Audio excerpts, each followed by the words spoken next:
welcome to SJI online classes. Student, today we are going to start a new chapter, chapter number 6, which is sound.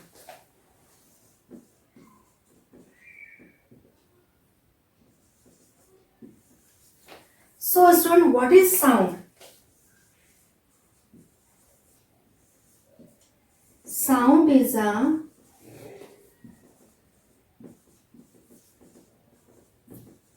form of energy that produces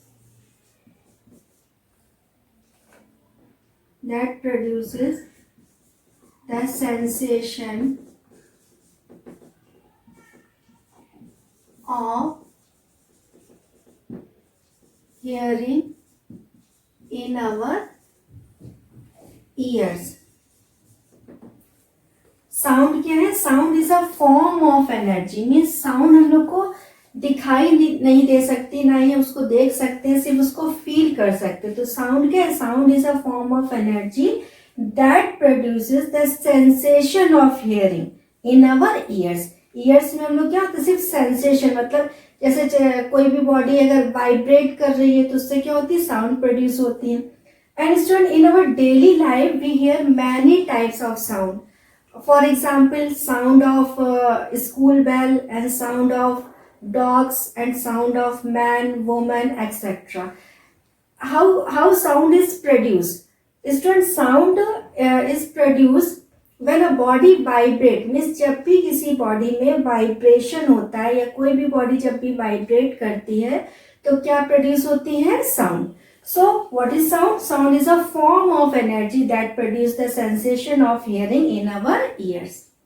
Student, there are two types of waves. First one is longitudinal waves and second one is transverse waves. Now, what is longitudinal waves? When a particle of medium oscillate in the same direction in which the wave is being propagated, then the wave is so formed is called a longitudinal wave.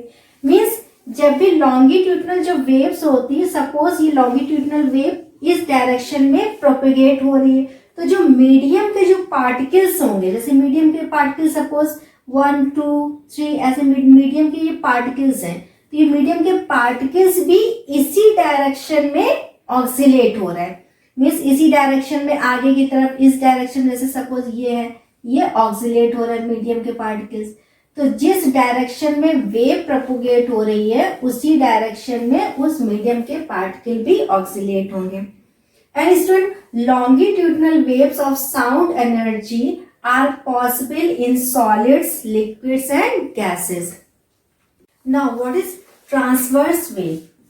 When particle of medium oscillate at the right angles to the direction of wave propagation, then that wave is called as transverse wave.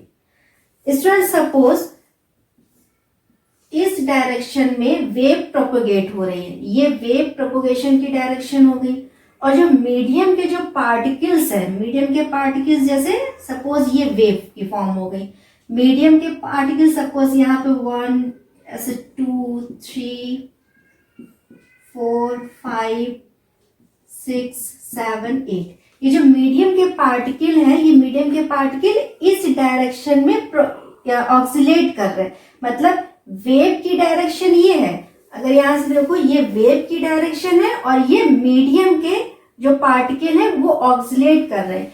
तो इनके बीच और इस wave के बीच में जो angle बन रहा है वो कितना है? 90 degree. So when a particle of medium oscillate at the right angle to the direction of wave propagation, then that wave is known as transverse wave. Now student, how vibration produces sound? When a particle of body moves to and fro about its mean position.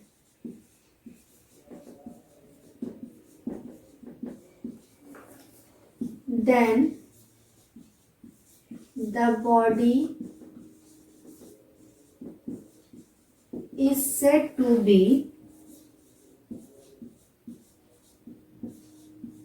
vibrating. Means when a particle of a body moves to and fro about its mean position, then the body is said to be vibrating. Means अगर कोई भी body में vibration होता है, अगर कोई भी body vibrate करती है, उसमें वाइब्रेशन होता है, तो वो हमेशा साउंड प्रोड्यूस करती है. For example, there is a table and a ruler is placed over it. सपोज ये रूलर दिया गया है, इसका हाफ पार्ट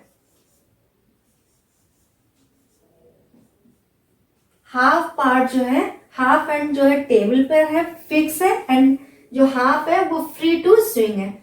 इसका एक पार्ट अगर आप यहां से इसको पुश करके थोड़ा सा फ्री, जैसे ही थोड़ा सा पुश किया है तो इसको अगर छोड़ दोगे तो ये क्या होता है, वाइब्रेट होना स्टार्ट कर देता है, to and fro motion start हो जाता है, जिसकी वजह से वाइब्रेशन स्टार्ट हो जाता है. और जैसे ही वाइब्रेशन होगा किसी भी बॉडी में तो वो हमेशा साउंड को प्रोड्यूस करेगी. Student, for hearing sound two conditions are necessary. First one is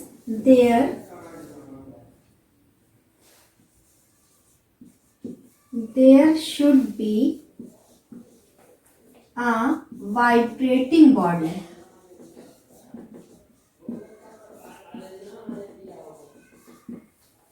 And second one is there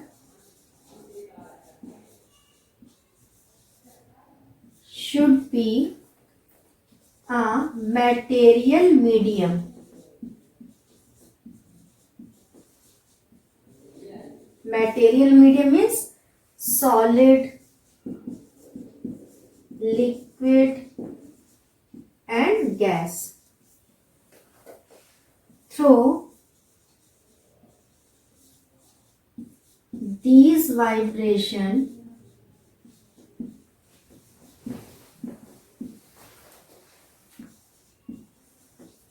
could travel. Means student, किसी भी साउंड को सुनने के लिए दो कंडीशंस नेसेसरी हैं. First, there should be a vibrating body, मतलब उस बॉडी में वाइब्रेशन होना चाहिए जिसकी वजह से साउंड हम लोग को सुनाई देती है. And second one is there should be a material medium. Means अगर कोई भी मैटेरियल मीडियम नहीं है, like solid, liquid and gas नहीं है, तो उस कंडीशन में साउंड हम लोग को सुनाई नहीं देगी. मैटेरियल मीडियम मीन्स जैसे हम लोग जानते हैं कि साउंड कैसे लॉन्गिट्यूडनल वेव के फॉर्म में ट्रेवल करती है. जैसे लॉन्गिट्यूडनल वेव जब चलती है तो उसको चलने के लिए एक मीडियम चाहिए. वो अगर मीडियम नहीं होगा, कहीं पे गैस नहीं है, सॉलिड नहीं है, लिक्विड नहीं है, तो वो प्रोपोगेट नहीं हो सकती है, वो वेव आगे बढ़ नहीं सकती है, जिसकी वजह से साउंड हम लोग को सुनाई नहीं दे. सो दो कंडीशंस, ये दोनों कंडीशंस बहुत ही कंपलसरी है साउंड को सुनने के लिए. Now student, speed of sound.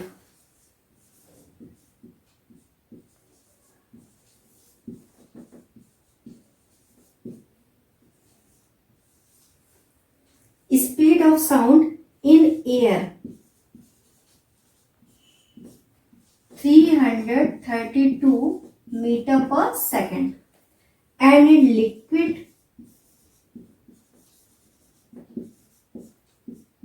1500 meter per second, and in solid 5100 meter per second. Means सबसे ज्यादा जो साउंड की स्पीड होती है वो किसमें होती है, सॉलिड में. इसके बाद इससे थोड़ी सी कम होती है वो लिक्विड में होती है, और सबसे लो जो स्पीड होती है वो एयर में होती. फॉर एग्जाम्पल, अगर आप एक आयरन की रॉड लो या किसी भी सॉलिड की एक रॉड लेते हो और उस रॉड को किसी भी एक सॉलिड ऑब्जेक्ट के ऊपर ही जैसे ही आप स्ट्राइक करते हो तो बहुत तेज साउंड सुनाई देती है. और फिर उसी रॉड को अगर आप लिक्विड पे स्ट्राइक करते हो तो उसके कंपैरिजन में थोड़ी सी साउंड स्लो हो जाती. और फिर उसी रॉड को अगर आप एयर में ऐसे नॉर्मली ऐसे कहीं पे भी लगा के देखते हो या चला के ऐसे कहीं देखो तो उसकी स्पीड बहुत ही लो होती, एकदम सुनाई नहीं देती, मतलब स्पीड तो होती है पर इसके कंपैरिजन में कम होती। तो सबसे ज्यादा जो साउंड की स्पीड होती है वो सॉलिड में होती है। सॉलिड में 5100 होती है मीटर पर सेकेंड, एंड लिक्विड में 1500, एंड एयर में 332 मीटर पर second. So student, today's class is over. Thank you.